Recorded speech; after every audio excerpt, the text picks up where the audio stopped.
नमस्कार मित्रो, या चॅनलवर आपले सहर्ष स्वागत आहे। तर मित्रो, पंचवार्षिक सार्वत्रिक निवडणूक ग्रामपंचायतीची जाहीर झालेली आहे। तर 23/12/2020 पासून आपल्याला अर्ज भरणी 30/12/2020 पर्यंत भरता येणार आहे। तर मित्रो, यामध्ये उमेदवारांना नामनिर्देशन पत्रासोबत जोडावयाची आवश्यक कागदपत्र काय आहे ते तुम्हाला माहिती आहे का? तर माहिती नसेल तर हा व्हिडिओ तुमच्यासाठी खूप हेल्पफुल होणार आहे। तर कागदपत्रे काय काय जोडावयाची आहेत ती जाणून घ्या। तर चला आजचा व्हिडिओला सुरू करूया। तर मित्रो पहा, तुम्हाला एक विहित नमुन्यातील अर्ज भरावा लागेल। त्यानंतर पहा, मतदार यादीत ज्या पानावर उमेदवाराचे नाव आहे त्या पानाची झेरॉक्स प्रत जोडायची आहे। त्याबरोबर अनामत रक्कम पावती, आधार कार्ड झेरॉक्स, अपत्याचे स्वय घोषणापत्र। तर मित्र, हे अपत्याचे स्वय घोषणापत्र तुम्हाला माहिती नसेल तर व्हिडिओच्या खालती डिस्क्रिप्शन मध्ये वेबसाईट दिलेली आहे, त्या वेबसाईट मधून तुम्ही डाउनलोड करू शकता। तर पहा, जातीचे प्रमाणपत्र, त्यानंतर जात पडताळणी प्रमाणपत्र नसेल तर जात पडताळणीसाठी सादर केलेली पावती जोडणे आवश्यक आहे। त्याचबरोबर सादर पोच पावती बरोबर जात वैधता प्रमाणपत्र निवडून आल्यानंतर 12 महिन्याच्या आत सादर करावयाची हमीपत्र आपल्याला जोडायचं आहे। 9 पहा, 21 वर्ष पूर्ण होत असल्याबाबतचा पुरावा, जसे की शाळा सोडल्याचा दाखला। त्यानंतर पहा, शौचालय असल्याबाबतचे व वापराबाबतचे घोषणापत्र। मित्रो, हे सुद्धा तुम्हाला खालील वेबसाईट मध्ये मिळून जाईल। ते कसे डाउनलोड करायचे हे सुद्धा मी सांगणार आहे व्हिडिओच्या शेवटला। तर त्यानंतर पहा, मत्ता व दायित्व स्वय घोषणापत्र म्हणजे आपल्या नावावर असलेली प्रॉपर्टी, हे तुम्हाला द्यावं लागेल।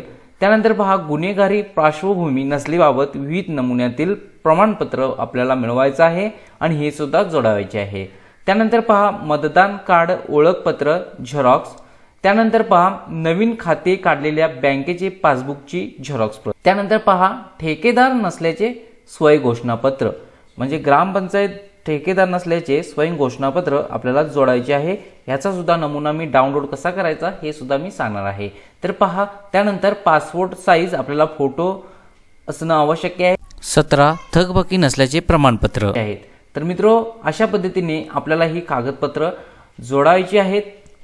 पुन्हा व्हिडिओ पहा, काय काय डॉक्युमेंट लागणार आहेत ते। तर मित्रो, स्वयं घोषणापत्र कशी डाउनलोड करायची आहेत। तर मित्रो पहा, तुम्ही हा जर व्हिडिओ पाहत असाल तर सर्वप्रथम तुम्हाला एक विनंती आहे, या चॅनलला जर सबस्क्राइब केलं नसेल तर कृपया सबस्क्राइब करा आणि नोटिफिकेशन ऑल करा, म्हणजे असेच रिलेटेड व्हिडिओ तुम्हाला पाहायला मिळतील। तर मित्रो, यामध्ये पहा, तर मित्रो तुम्ही जर हा व्हिडिओ पाहत असाल तर व्हिडिओच्या खालती तुम्ही डिस्क्रिप्शन मध्ये या, तिथे तुम्हाला एक वेबसाईटची लिंक दिलेली आहे। उदाहरणासाठी पहा, ही एक वेबसाईटची लिंक देण्यात आलेली आहे। त्या वेबसाईटवरती डायरेक्टली क्लिक करून तुम्ही इथे येऊन जाल। यामध्ये आल्यानंतर तुम्हाला पहा, दाखले डाउनलोड हा ऑप्शन देण्यात आलेला आहे। यावरती क्लिक करा आणि यामध्ये भरपूर असे दाखले देण्यात आलेले आहेत, स्वयं घोषणापत्र देण्यात आलेले आहेत, ते जाऊन तुम्ही डाउनलोड करून घ्या। त्याच पद्धतीने दुसरी सुद्धा वेबसाईट देण्यात आलेली आहे, ती सुद्धा वेबसाईट पहा, तुम्हाला सोपी आहे, mygrambpanchayat.com। तुम्ही या वेबसाईटवरती आल्यानंतर तुम्हाला सुद्धा यामध्ये सुद्धा भरपूरचे ऑप्शन देण्यात आलेले आहेत। त्यामध्ये पहा, ग्रामपंचायत विभागामध्ये आल्यानंतर तुम्हाला दाखले डाउनलोड हा ऑप्शन देण्यात आलेला आहे। येथे येऊन सुद्धा तुम्ही हे दाखले डाउनलोड करू शकता।